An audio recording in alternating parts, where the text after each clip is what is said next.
Question, may lupa po tatay ko with title at balak ko pong magpatayo ng bahay doon.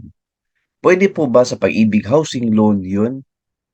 Answer, yes ma'am, pwede po.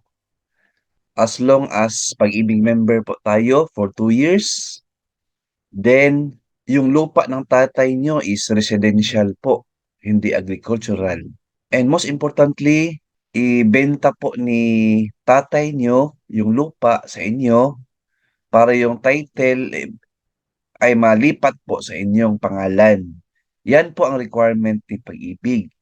Kailangan nakapangalan sa inyo yung title and then mag-housing loan kayo sa Pag-ibig.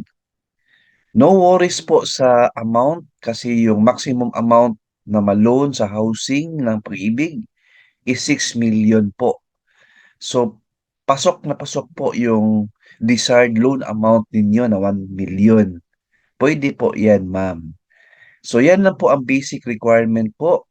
Importante na magpunta kayo sa Pag-ibig branch kasi may i-fill out pa kayo ng form, may bayaran po kayo na processing fee.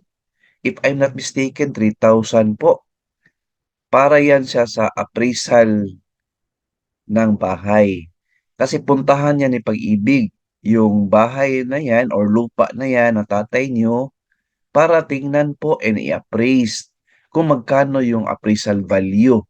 Kasi yan po ang isang computation para sa loan approval po ninyo, ma'am. So, yan po. Punta kayo sa Pag-ibig branch, housing hub nila. Alright? So, alam ko po ito kasi recently yung anak ko is nag-housing loan. Yan po ang process po. Alright? Hope na nasagot ko yung question nyo, ma'am. Keep watching my YouTube channel. Please like, share this video, and subscribe my YouTube channel. Thank you, God bless, and 2 thumbs up.